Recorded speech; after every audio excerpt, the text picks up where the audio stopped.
Hi friends, welcome back to Farm Girl Diaries. My name is Caitlin, and this is going to be a seed start-in chat. I have already started a lot of my seeds. I intended to film it, and then one of my best friends actually came over and she wanted to start her own seeds, and I already have all the stuff, so I said, why don't you just come over here and we'll do it together. And we had a really nice time. So didn't film it. I enjoy the one-on-one time with one of my best girlfriends, but now I wanted to talk to you guys about seed starting. I'm not going to go into, I'll show you everything that I've started. If you're really interested in the specific breakdown of how many, all that stuff, I can give that, but I'm not planning on giving that in this video just for, I don't think anyone really cares about what I'm starting, right? But she had a lot of questions that I was able to answer, but I thought that would be maybe good for a video. If you've never gardened before, if you're not into gardening, this is maybe your first year, maybe you have a lot of questions that if you're watching some more maybe advanced gardening videos, maybe they're not answering those questions. So I wanted to get those questions definitely answered. And if you're new to gardening, hopefully you have all the information that you will need after this video to get started.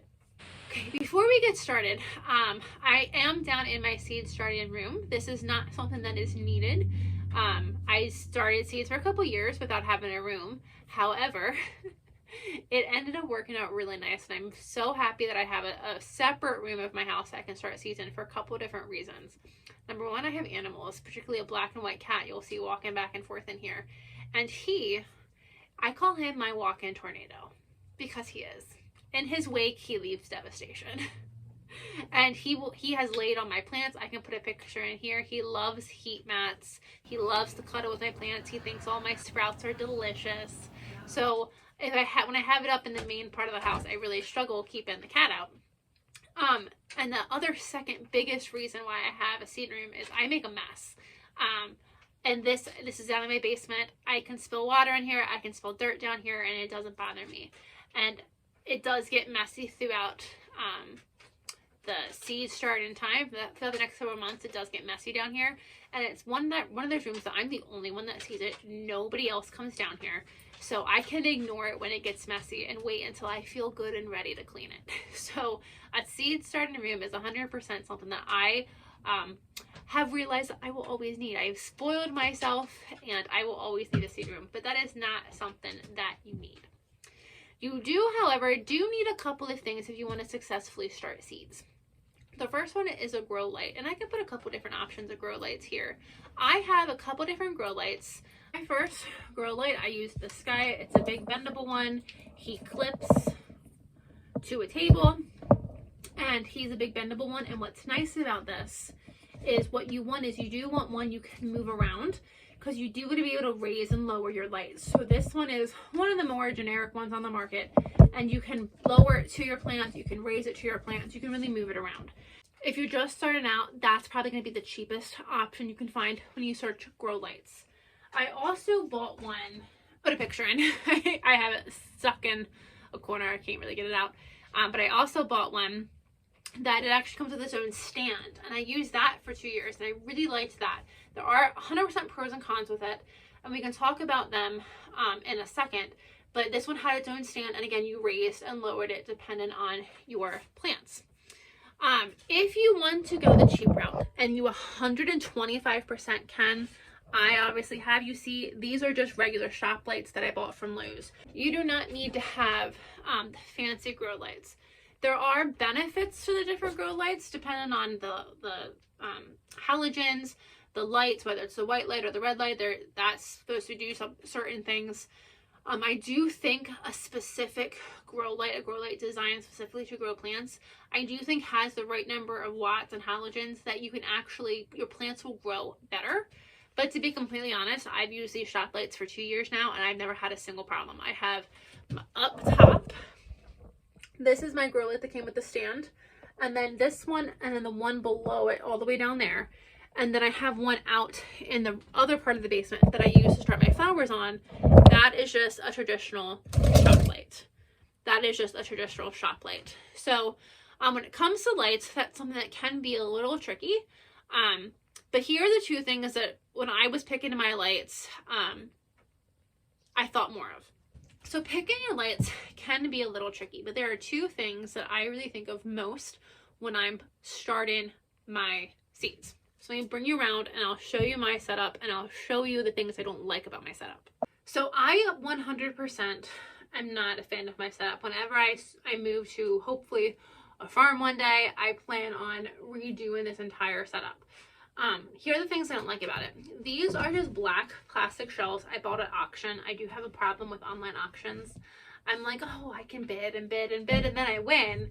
And I'm like, well, shoot. I really didn't think I was going to win that. It's like a gambling game for me. And then when I win, I have to spend the money. But that's what happened with these shelves. And they're very nice shelves. They're not very wide, probably about 3 feet wide or 3 feet long, about 2 feet wide. 1.5 feet wide. I'm really bad with measurements. But they're not huge. So they're not great for organizing like holiday decorations and stuff. Not great for a pantry. There's kind of on the smaller side. So I ended up deciding I needed something to put my seed stuff on, so I put my seed stuff on.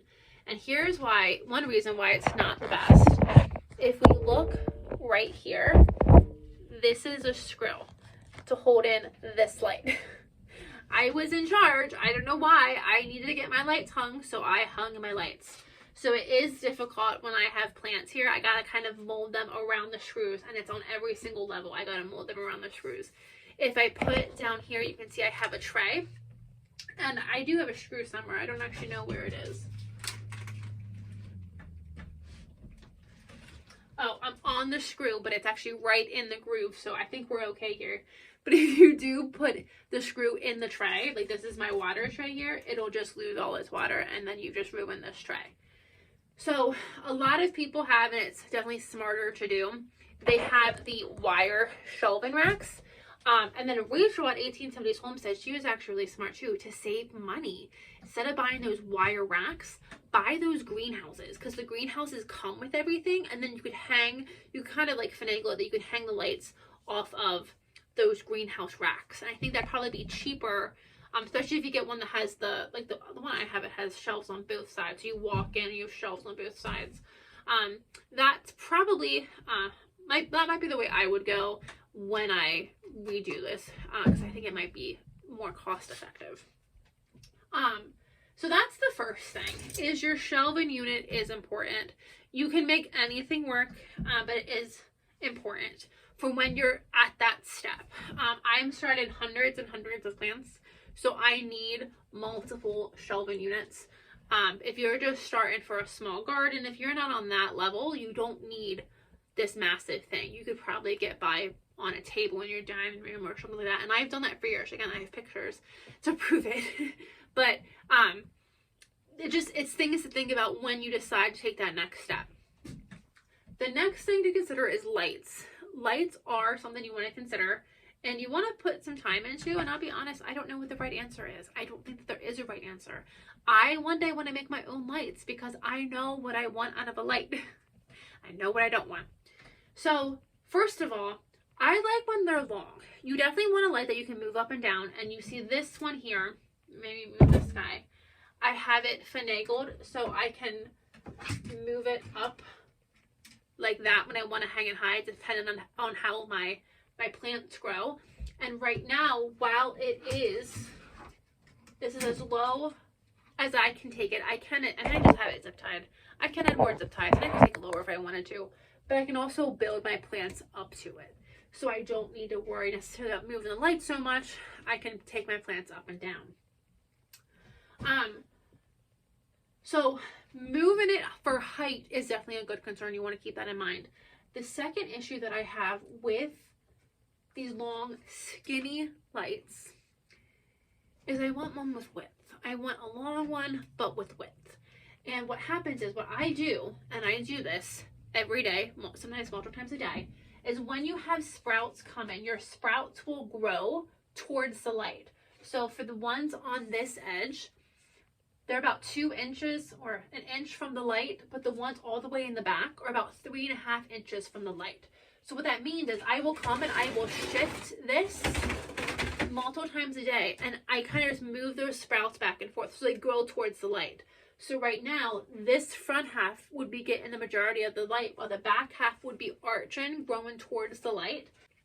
So what happens is the plants will grow towards the light. So by moving this back and forth, I can kind of finagle those plants to grow with the light. I did buy some, you can buy some square lights. I did buy them. I ultimately returned them because I didn't like them. They were square, but they were small. So to cover this width that I have, or this length that I have, I needed like multiple lights. And they were about, I forget what they were, like $45 for two. They were more expensive than the shop lights. And unfortunately, I just don't have the money. This is my passion, but also living and breathing and having a home is also a strong passion of mine. So I can't pour all the money that I would love to pour into my garden, into all this setup. But that's okay. You can 100% get it done. Is it going to be the way the nurseries are doing it? No. They have the money to put into it. But would the plants and would the outcome be the same? Most likely.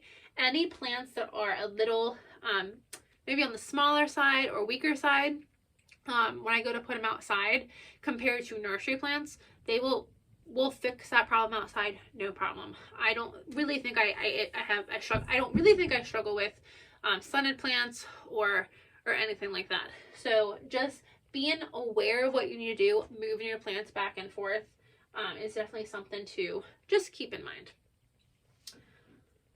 So we want to kind of think of your light situation. You could absolutely, if you only want to do like one length here, you would absolutely get two of these lights and hang them side by side. Where I have it in my basement, I have them in rafters, so I don't really have, again, I don't have a great setup. I have a functional setup, but it's not perfect. If money could buy it, I would do a lot of things differently. But if you have the space, you could do two lights. You don't have to do them moving back and forth. The third thing to consider is whether you want a heat mat or not. You can start plants without a heat mat. A lot of them do better with a heat mat. Some of them need a heat mat. So things like eggplants and peppers need a heat mat to germinate. I think it's actually eggplants. I know for sure it's peppers, but I'm pretty sure it's eggplants too. They need a heat mat to germinate.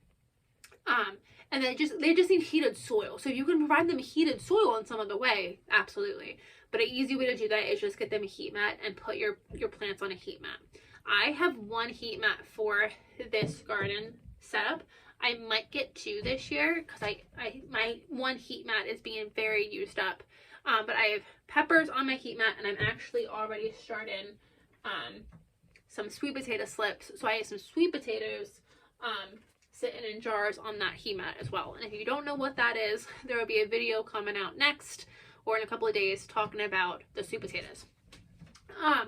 But a heat mat is something that you need if you want to start peppers. You need to heat your soil in some way for an extended period of time. Peppers take about 10 to 14 days to germinate normally.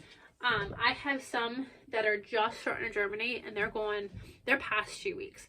The first 10 days I didn't give them heated soil. And so now I've been giving them heated soil. So now they're starting to pop up a little bit. But you need them for peppers for sure. If you provide a heat mat to a lot of your plants, they will do better. It is the day before Valentine's Day, and it is a little early to start plants, I'm not gonna lie. If you look at the seed packets say that you can start like tomatoes 6 weeks before your last frost. For me, my last frost is the end of April, first weekend in May.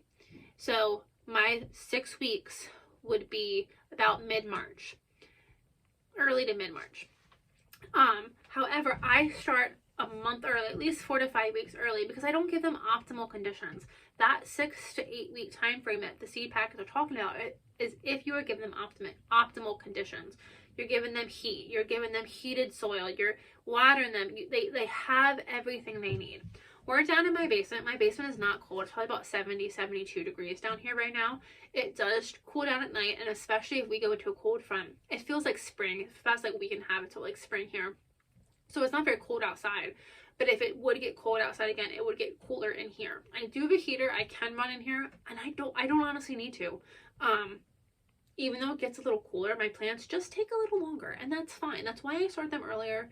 And in some cases, you don't want to start them too early. Don't think that, oh, my plants are going to take a long time, so I can start them in January.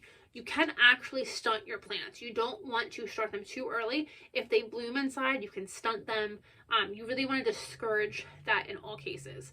I've been doing this for a couple years, so at this point, I know what my growing conditions are. I know that I will start them now, and I will have some nice sized tomatoes, pepper. I'll have nice sized plants when it comes time for planting season. So the thing with gardening is go into gardening ready to learn.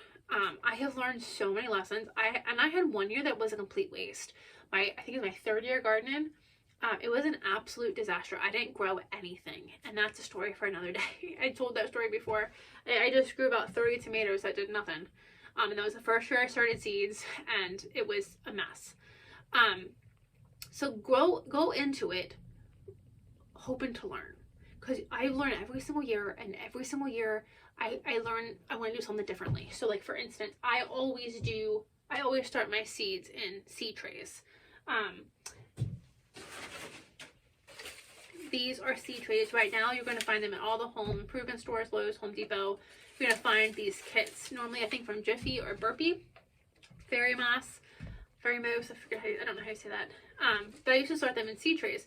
And this is how I learned. They're self-watering, it's self-contained, it's like a little mini greenhouse. That's a great starter kit. However, once I've been doing it for a little bit, I realized that instead of doing the individual seed starting kits, I could just grow them in one pot. And then when I'm ready to up-pot these guys, I'll just up-pot these guys from this little spot. So in here I have 2, 4, 6, 8, 10. I already have one missing his leaf. That would be thanks to a cat. But I can have 8 or 9 plants in here versus how big that is. So you do save some space when you use the pots. However, especially when you're getting started with seeds, those seed started trays are, I think, really useful. And I think they're really worth it, especially when you're first getting started. They're cheap. They're made cheaply, but they are worth it when you're just getting started. But so it's going into the garden season, looking for all the different things that you can learn, things you can do differently. And then when you have adversity, how you move. So I already had an adversity this year. So when you're starting seeds, there's something called seed starting mix. And there are pros and cons to both, and we'll go over that. But I do use seed starting mix. I like this Jiffy. It's a natural and organic seed starting mix, and it's a nice big bag. And traditionally, this bag has not been very expensive. It's in about probably $5 for that big bag. And it's 12 quarts. Like, it's a big bag. I haven't been able to find it for the past couple of years. I bought it on Amazon, and it was only like $3 per person. So everyone I knew, I was telling like, go buy this on Amazon, I'll send you money. Go buy it for me on Amazon. Like, and I was having everyone in my life buy the maximum you could buy on Amazon and send it to me. So this year I went to buy Jiffy, couldn't find it. I then looked into a different seed starting mix. Didn't like it. It was much smaller for more money. So I decided to go, and I'm just using pot-on soil that I had on hand. I think it's even like a vegetable garden soil. So it's for the garden. So there are definitely pros and cons to both of the soils. Soil starting mix is light and fluffy, and it's really good for starting seeds because it's incredible. It's like a cloud. It's like when you hold it, it's like you're holding a cloud. Whereas if I hold this soil that is garden soil from like the potting mix, this is much denser, much heavier.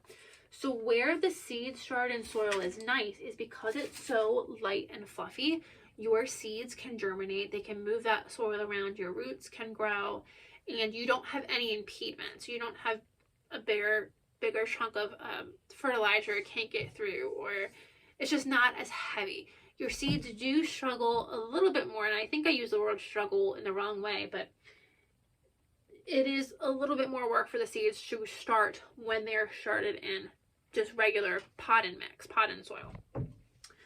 You can make your own seed starting mix. It's mainly peat, a lot of peat moss. What is this one? I know Jill at Whisper Willow makes her own, and I'm pretty sure Shay Elliott makes her own too. I know it's like peat moss, vermiculites, I think. It's largely peat moss, to be honest. So it's really great for certain seeds and really kind of giving those seeds so they don't really have to fight to germinate. They kind of just like pop up. The problem with seed starting mix is it has 0 fertilizers in it. So you have to fertilize your fruit or your plants. I always fertilize anyway. I'm a huge believer in fish emulsion for plants. So I do that multiple times during the growing process.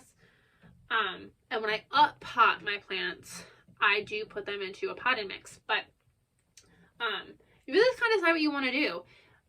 For me, for right now, I have them in pots. I have them with a pot and soil. So these guys, I'm not worried about getting fertilizer to them right away. I'm not worried about them having the nutrients they need. For right now, they're pretty good. So I can let them grow. I can let them go in that pot a little longer than I could if I had started it in the seed started mix.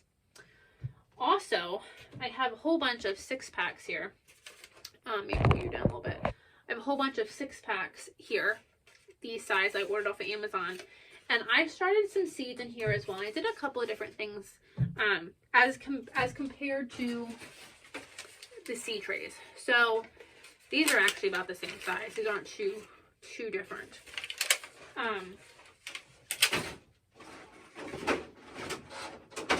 Depending on the seed trays, the seed storm trays you get, some of them can be pretty small. They can have small holes.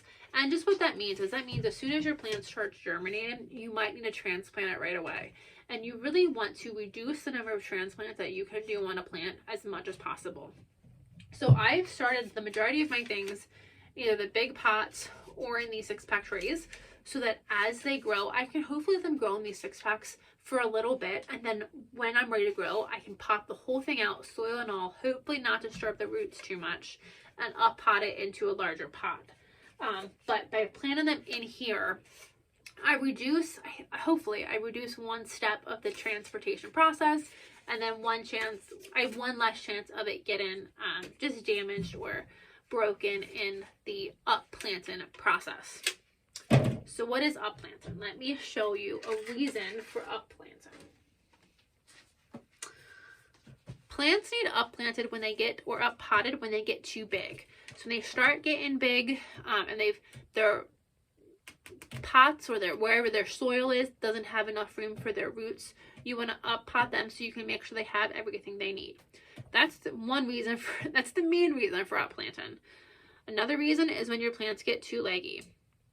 These were plants that, unfortunately, germinated while I was in Atlanta, and they got leggy right away. So I know they're leggy. I'm trying to let them go as long as possible, but these guys you can tell are going to need up potted. And what I'm just going to do is I'm going to put all of that stem into the ground, and I'm just going to leave that little guy sticking out, and then that'll be just fine. I've had a lot of issues, not a lot of issues. I definitely struggle with getting leggy plants, and leggy plants just come from the plant isn't getting enough light. So if you're not getting the plant enough light, it will grow trying to seek light. So you want to make sure you have the light on them, and you have it low enough so that your plants hopefully aren't getting leggy. And that's something that I've not really been able to master, where the light goes. And again, it's going to depend on the type of light you have. Depending if you have an actual grow light or a shop light, there's different halogens that it's given off. It depends where the light actually goes in relation to the plant. So it's kind of a guessing game. However, when you get leggy plants, know that they can be fixed. You don't want to get them leggy, but like those broccolis, they're leggy. They're going to get up potted. Not tonight. They should get up potted tonight, but I don't feel like it. But they will get up potted at some point into just deeper pots so that they're not as leggy, and then they'll be just fine. So the next thing you just want to think about when you're starting plants is when you should start plants. The thing that I was shocked to realize when I first started growing plants is that there are different seasons, both for spring, summer, fall, and even winter in some places. So you want to make sure that you're buying the plants for your season. There are like the big box stores, Lowe's, Walmart, Home Depot, and more. They will sell plants and they don't care what the season is. I have seen pepper plants in March at my grocery store, and they're not going to grow. Don't buy them. So you need to learn what certain plants like. Oh, I do have it down here. The best resource that I've ever had when it comes to everything plants is the Square Foot Garden book by Mel Bartholomew. This is one of my go-to books. I'm obsessed with it. And it 100% gives you all the information you need. There are a ton of other books I recommend, a ton of other books I love. But this is the one that I would recommend. If you could buy one book, this is the one I would buy. And it's not just about Square Foot Gardening. It really goes into everything you need to know about gardening, including, see if I can find it.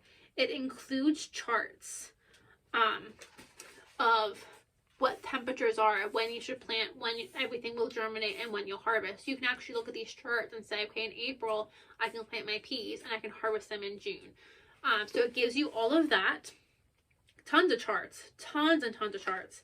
And then, I don't know if I'm going to find it here, but it'll tell you, based on the temperature outside or wherever you are, how long it'll take XYZ to germinate. So things like peppers, if you plant peppers when it's 60 degrees outside, it'll take forever if they germinate, but it'll take a long time. So knowing the seasons is really, really important. So for spring and fall, there are what we call cool weather crops. There are brassicas, broccoli, cabbages, Brussels sprouts, cauliflower, peas, carrots, beets, lettuces. All are going to be considered cool weather crops, which means they do better in the cool weather, and they can even handle sometimes a light frost. Things like cabbages and Brussels sprouts and broccolis, they actually get a little bit sweeter when they've had a little bit of frost on them. Kale too gets a little sweeter when it's had just a touch of a frost, just a nip of a frost on it.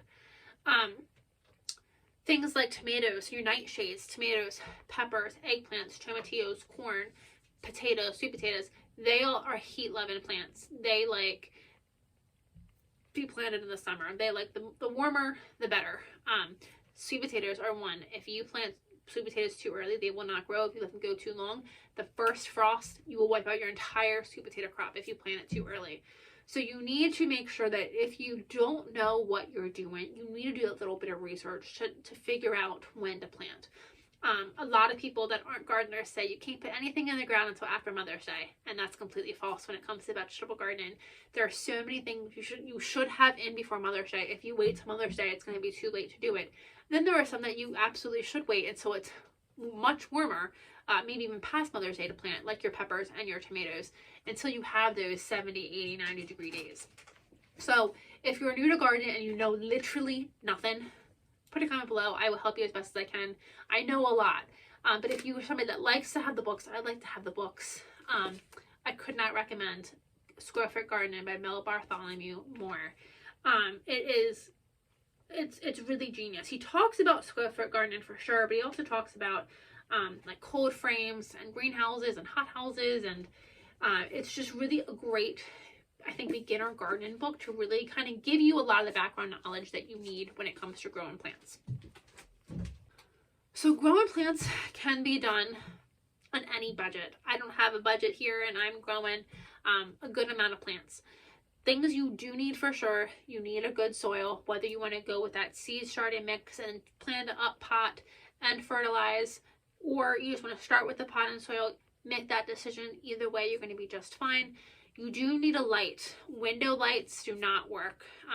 If you have a greenhouse, you can kind of work within a greenhouse, but you will need a grow light of some sort. So plan on purchasing a grow light and kind of plan on where you're going to put that in your house so that you can make sure things like cats are not coming in and eating your sprouts. Because once they eat that sprout is gone. It's not going to grow more leaves. And then really, I save all of my pots. So once you go into this garden season, if you buy anything from the grocery store or from the home improvement store, save your pots. I save all of my pots. I do buy some, like I did buy these guys, But look, these guys I saved, and I have so many. My cabbage one here, this I saved. I have so many that I've saved, and I've had friends save for me from when they buy plants from the store. And then that's free materials right there.